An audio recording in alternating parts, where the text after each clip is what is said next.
So today I'm going to show you some original NES cartridges that I'm going to be putting on eBay. These are just from my own collection, a few of them. They're old, obviously. They haven't been produced in a long time. But I'm also going to show you how I clean them and get them ready for sale. So a little kind of cleaning tutorial. Let's get into it.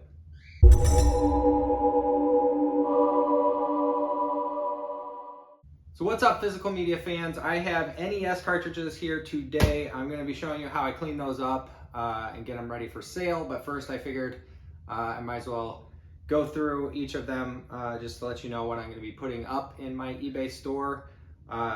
So let's get into it. I have kind of a classic. This is Legend of Zelda. I think they were all gold cases. All the ones I've seen are gold cases. Mine, unfortunately, has a pretty good crack in it.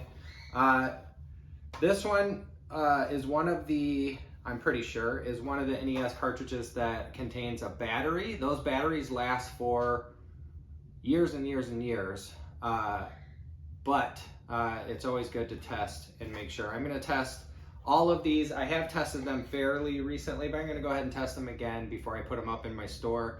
But if you're a fan of Zelda, this is where it started, as far as I know. So NES was out in the 80s, and this was a very popular game at the time. I am personally not a huge RPG fan, so I didn't love Zelda. Trying to keep maps in my head and where stuff is and build up stats to go get stuff was not my thing.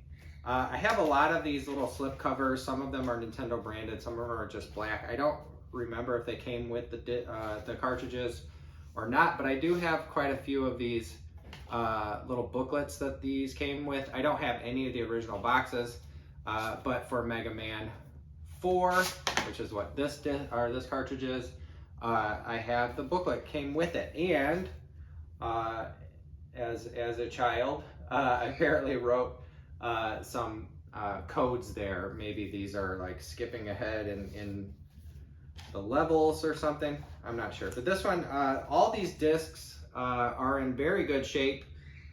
They all played when I tested them fairly recently. It's probably been a couple of years now, but definitely since 2020, because I had a lot of extra time being work from home for so many days, especially in 2020. I ended up playing a lot of these things. So I'm going to test them out just to make sure, but it has been 4 or 5 years, so on and so forth. This one is Pac-Man. I held it upside down because I wanted to show you this kind of weird Tengen shape. It's not in the regular shape of these other Nintendo cartridges. I thought maybe it was rare or whatever. When I looked it up on eBay, there are several of them for sale, and Tengen made other ones, and they're always this weird black case with a different shape and 2 places to grip. So that's kind of cool. This is one of the games I played and played and played and played. So 1943 is I don't know what you call a side scroller when it's vertical. A vertical scroller? So this 1943 Battle of Midway is a shooter. You're in a plane. The screen, is vertically scrolling, and you move around enemies, around shots, and so on and so forth. So it's dog fights. There are boats. You can do loop-loops and drop bombs on boats and whatever. I played that so much. I loved it. Next we have Super Mario 2. Which kind of the lore is that it wasn't intended as a direct sequel, or maybe not at all a sequel to Mario Brothers, Super Mario Brothers, and it's got a weird, dreamy plot line. It ends with curtains closing or something.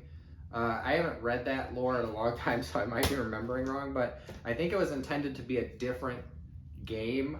And since Super Mario Brothers and NES was so popular, they wanted to rush something to market, and they kind of retrofitted a different game for Super Mario Brothers 2, if I'm remembering correctly. Here's another one I played a ton and is lesser known. This is Legendary Wings. This is a side scroller and a vertical scroller. It's a shooter. You play these angels, I guess, and you're in these different weird settings, shooting things, and things are shooting at you and whatnot. So it's very, you know, like the same genre as 1943, but it's with angels. It's weird. It's a Capcom game, but I played it a ton. This came with my original NES, the one I still play on to this day, which it keeps on ticking, right? That is an old system. But this came with my original one. I got the package that had the running pad, which I don't have anymore. I don't know what happened to that. But I do have the light gun that came with it for Duck Hunt. But this is a triple feature, essentially: Super Mario Brothers, Duck Hunt, and World Class Track Meet, which had the pad that came with it, and the idea was kind of like Wii Fit before Wii Fit was a thing.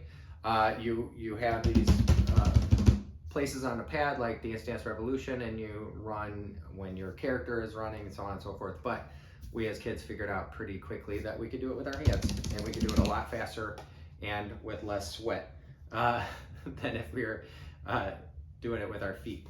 Next, we have Skate or Die. As a little skateboarder in my youth, I still skateboard every once in a while. I loved this game and played it a ton. This is from Ultra. I don't know that company, but it has some schmaltz on the back. So I'm going to set this one aside to show you the cleaning, since it has some stuff on the surface, and I'm going to clean the contacts inside. Next, another one with manual here is Bionic Commando. So Bionic Commando, I played, is another one I played. If you're not picking up on this, I played a lot of video games. But I played a ton of Bionic Commando. It's such a unique game. It's a a shooter, a side scroller, but you have this mechanic where you have either a bionic arm or a bionic part of your arm, or maybe just an attachment on your arm where you have a grappling hook, and you can go from level to level on the screen with that. So super fun. Super Mario Brothers 3. This is the one that introduced some brief flying mechanics with the little raccoon hat there. Oh, he's got the raccoon tail, so maybe I'm remembering wrong. But that's a super fun game. With the original Super Mario Brothers, I did speedruns before I knew what speedruns were at all. So I would try to finish to solve Super Mario Brothers 1 in less than 6 minutes. I think I got close to 6 minutes, but I don't think I broke that 6-minute mark. Here's a classic that everybody had, it seemed like. Tetris, with a pretty classic and earwormy soundtrack to that. So this is another one that I played a ton, a side scroller called Ghosts and Goblins, the sequel to which was Ghouls and Ghosts. This was super fun. It's kind of horror themed. You play a knight that's going against all these demons and whatnot, and your girlfriend or a damsel gets kidnapped right at the beginning, and you have to fight your way all the way to the end. That one is a very hard one. I don't remember if I ever actually solved it. Here's one that I played a ton with people, and with my wife in particular before we were married. We played a lot of Dr. Mario together. Because you can play head to head. It's kind of like, a Tetris or a Candy Crush type of mechanic, but you're lining up colors to make them disappear and whatnot. That's fun, and I can hear that soundtrack in my head right now too, because it's pretty iconic. So those soundtracks can really get stuck in your head. When I first got Nintendo, when I played Super Mario Brothers so much that I could solve it in around 6 minutes, I would hear the Super Mario Brothers theme everywhere I went. Like, I would hear it in the store, like, oh, is there a Mario close by here? But there wasn't. I think I had some audio hallucinations there. This one, Pro Wrestling. This one I got from a friend who didn't want it, so I took it, but I never loved this game. I didn't play it that much. It wasn't really my thing, and that kind of extended into the more sophisticated fighting games like Mortal Kombat and all that stuff. I never really got too into that stuff, Tekken or whatever. I don't know. I don't want to memorize button combinations, I guess. Next we have Dr. Chaos. So this is the first Nintendo game that I bought with my own money. It is not great. It's not very fun. The storyline is kind of convoluted, but it was cheap at Sears. I bought it at Sears at the time, and I had my own money. Like, I'm gonna buy a video game, and based on the cover, which is pretty cool,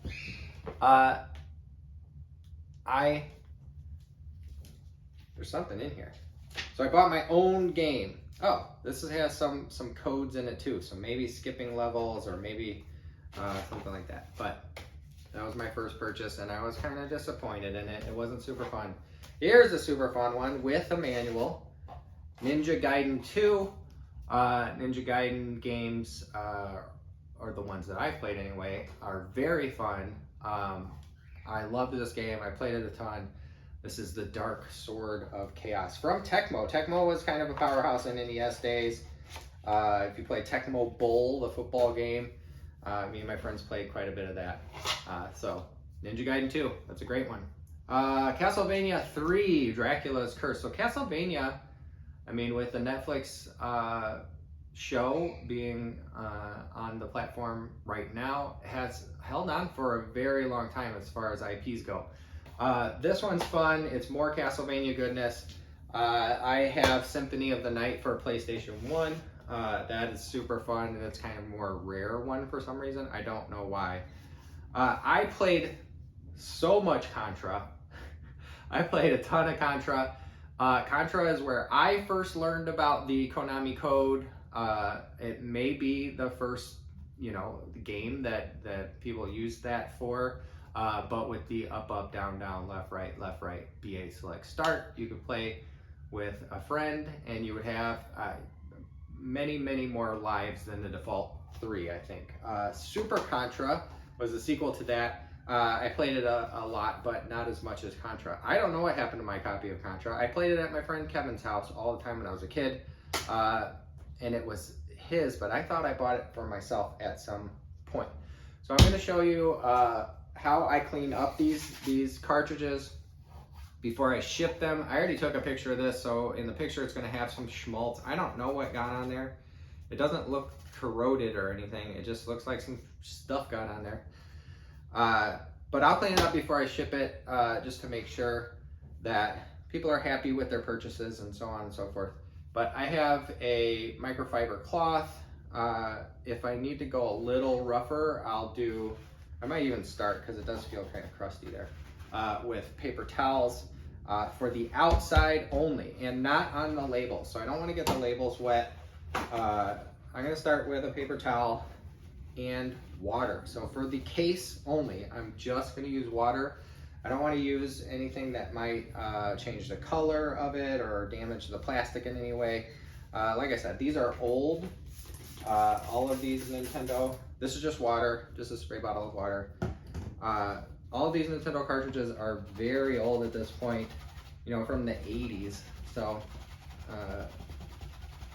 could be 40 years ago or so. Yeah, it's coming off. That's the right call to do the paper towel. I need a little bit of that abrasiveness that the microfiber cloth doesn't offer. So that, like I said, is just water, but for the contacts on the inside, so as a kid, we always blew into these cartridges, and that's contraindicated by the care instructions. Nintendo didn't want you to blow into them, but we all did it. So when you blow into it, moisture from your breath, even if you're very careful about not having any spittle fly out of your mouth when you blow, right? So if you're doing the harmonica method, moisture from your breath actually moistens the contacts in here. it can cause some corrosion, some oxidation that you do not want. So what we use instead of our spit and our the condensation from breathing our humid air into these things is 91% isopropyl alcohol. 91 is very important there. We want as high as we can because we want this to evaporate quickly and we don't want these contacts inside to corrode. So I am just going to use a Q-tip. I'm not sponsored by Q-tip or anything. I just come from a place where we call them Q-tips, even though they're cotton swabs. So I use a cotton swab. It doesn't really matter if it's Q-tip brand or not, but I do want to get that nice and moist. I'm gonna do this over a paper towel so I don't drip.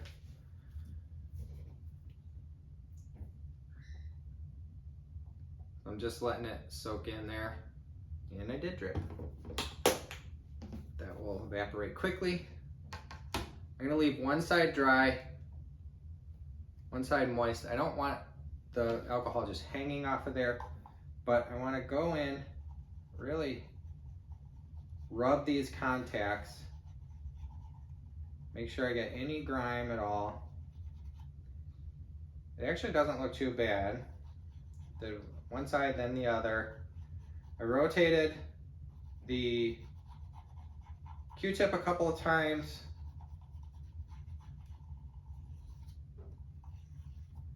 That's not too bad. It's not too bad. You can see it's a little gray there.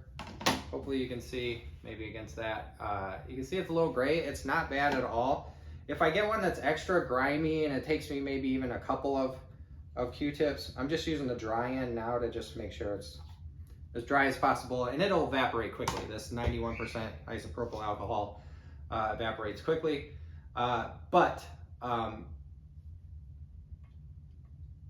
If it's super grimy, you can open these cases up. They have these 3 screws, 2 here, 1 here. You have to have a Nintendo security driver or security screwdriver, I think, but one that's compatible with these, which you can order online on eBay or whatever, or probably Amazon. So you just release these 3 screws, and then there are these tabs here, so you have to kind of lift from here and pull out that way so you don't break those tabs. But like I said, this one looks pretty good. I'm gonna test it just in case. Make sure that these boot up, play okay, and they will be on or in my eBay store for purchase. If you're interested in any of these, the link is in the description below. But thanks for watching. I have been promising a video game video for a long time. I finally got around to it, and it's because I also got around to taking pictures of all these things and getting them ready for listing on eBay. Like and subscribe, it helps me out a lot. I'm trying to build this channel up, build my eBay store up, and it helps me out if you do those things. Once again, you will see me next time I post, and thanks for watching.